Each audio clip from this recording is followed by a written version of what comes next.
हम में से प्रत्येक को किसी न किसी दिन मरना ही है, अतः मृत्यु से भयभीत होने का क्या लाभ। निद्रा में आप अपने शरीर की चेतना खो देने की संभावना पर दुखी नहीं होते। आप निद्रा को स्वतंत्रता की एक अवस्था के रूप में स्वीकार करते हैं और उत्सुकता से उसकी प्रतीक्षा करते हैं। उसी प्रकार मृत्यु है, यह विश्राम की एक अवस्था है, इस जीवन से निवृत्ति। इसमें भयभीत होने जैसी कोई बात नहीं है। हमारा वास्तविक स्वरूप अर्थात आत्मा अमर है। हम थोड़े समय के लिए मृत्यु नामक उस परिवर्तन में सो सकते हैं, परंतु हमारा नाश कभी नहीं हो सकता। हमारा अस्तित्व है और वह अस्तित्व शाश्वत है।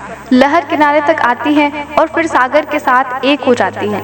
यह शरीर आया है और यह चला जाएगा, परंतु इसके भीतर आत्मा रूपी मूल तत्व की कभी भी मृत्यु नहीं होगी। उस शाश्वत चेतना का कोई भी अंत नहीं कर सकता। जैसा कि विज्ञान ने सिद्ध किया है, पदार्थ का एक कण या ऊर्जा की एक तरंग भी अविनाशी है। मनुष्य की आत्मा या आध्यात्मिक मूल तत्व भी अविनाशी है। पदार्थ में परिवर्तन होते हैं, आत्मा में परिवर्तनशील अनुभव होते हैं। मूल परिवर्तनों को मृत्यु कहते हैं, परंतु मृत्यु या शरीर का परिवर्तन आध्यात्मिक मूल तत्व आत्मा को परिवर्तित या नष्ट नहीं करता। शरीर केवल एक वस्त्र है। आपने इस जीवन में कितनी बार अपने वस्त्र बदले हैं, फिर भी इसके कारण आप यह नहीं कहेंगे कि आप बदल गए हैं। इसी प्रकार मृत्यु के समय जब आप इस शरीर रूपी वस्त्र को छोड़ देते हैं तो आप बदलते नहीं हैं, आप ठीक वैसे ही रहते हैं, एक अमर आत्मा, ईश्वर की संतान। मृत्यु एक बहुत असंगत मिथ्या नाम है, क्योंकि मृत्यु है ही नहीं। जब आप जीवन से थक जाते हैं तब आप केवल अपने शरीर रूपी ऊपरी चोले को उतार देते हैं और सूक्ष्म जगत में वापस चले जाते हैं।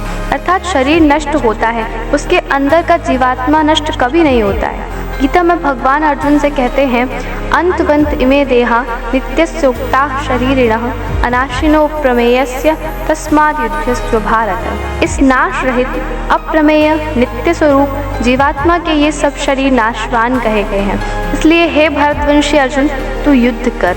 यह एनम वेत्ति हंतारम यश्च एनम मन्यते हतम उभौ तौ न विजानीतो नायम हंति न हन्यते। जो इस आत्मा को मारने वाला समझता है तथा जो इसको मरा मानता है, वे दोनों ही नहीं जानते, क्योंकि ये आत्मा वास्तव में न तो किसी को मारता है और न किसी के द्वारा मारा जाता है। न जायते म्रियते वा कदाचित न यम भूत्वा भविता वा न भूयः अजो नित्यः शाश्वतोऽयं पुराणो न हन्यते हन्यमाने शरीरे।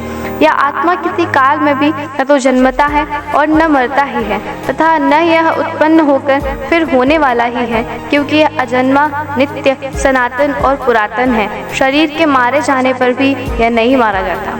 मृत्यु अंत नहीं है, यह अस्थायी मोक्ष है, जो आपको उस समय दिया जाता है जब कर्म अर्थात न्याय का नियम यह निर्धारित करता है कि आपके वर्तमान शरीर और परिवेश ने अपने उद्देश्य पूर्ण कर लिए हैं, अथवा जब आप बहुत थक जाते हैं या कष्टों की थकान के कारण भौतिक जीवन के बोझ को और अधिक सहन नहीं कर सकते हैं। जो लोग दुख भोग रहे हैं उनके लिए मृत्यु शरीर की कष्टपूर्ण यातनाओं से जागृत शांति और नीरवता में पुनरुत्थान है। वृद्ध लोगों के लिए यह सेवानिवृत्ति है, जो उन्होंने वर्षों तक जीवन में संघर्षरत रहकर अर्जित की है। सभी के लिए यह एक सुखद विश्राम है। जब आप चिंतन करते हैं कि यह संसार मृत्यु से भरा पड़ा है और आपको भी शरीर का त्याग करना पड़ेगा, तो ईश्वर की योजना बड़ी निर्दयी प्रतीत होती है। परंतु जब आप मृत्यु की प्रक्रिया को ज्ञान की दृष्टि से देखते हैं तो आप अनुभव करते हैं कि अंततः यह ईश्वर का एक विचार मात्र ही है, जो परिवर्तन के दुस्वप्न से गुजरता हुआ पुनः ईश्वर में आनंदपूर्ण स्वतंत्रता में जा रहा है। संत और पापी दोनों की मृत्यु होने पर उनके अपने गुणों के अनुसार न्यूनाधिक सूक्ष्म जगत में जहाँ पर आत्माएं मृत्यु होने पर जाती हैं, वे ऐसी स्वतंत्रता का आनंद लेते हैं जिसे वे पृथ्वी के जीवन काल में कभी नहीं जानते थे।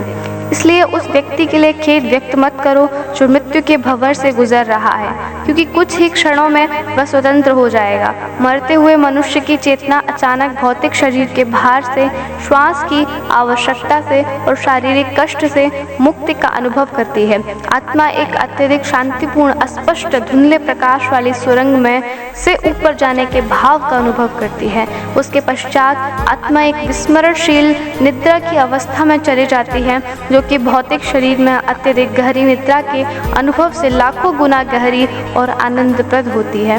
मृत्यु के बाद की अवस्था को भिन्न भिन्न लोग पृथ्वी पर रहते हुए अपने जीवन जीने के ढंग के भिन्न भिन्न प्रकार से अनुभव करते हैं। जिस प्रकार विभिन्न लोगों की निद्रा की अवधि और गहराई भिन्न होती है, उसी प्रकार उनके मृत्यु के उपरांत के अनुभव भी भिन्न होते हैं।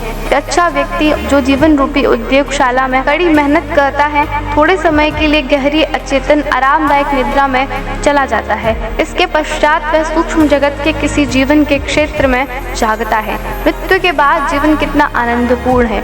अब और अधिक आपको हड्डियों के पुराने बोरे को ढूंढना नहीं पड़ेगा। शारीरिक सीमितताओं से अबाधित आप सूक्ष्म स्वर्ग में मुक्त होंगे। किसी प्रियजन की मृत्यु पर कारण शोक करने की अपेक्षा यह समझें कि वह ईश्वर की इच्छा से एक उच्चतर लोक में चला गया है और ईश्वर जानते हैं कि उसके लिए क्या सर्वोत्तम है। आपको प्रसन्न होना चाहिए कि वह मुक्त है।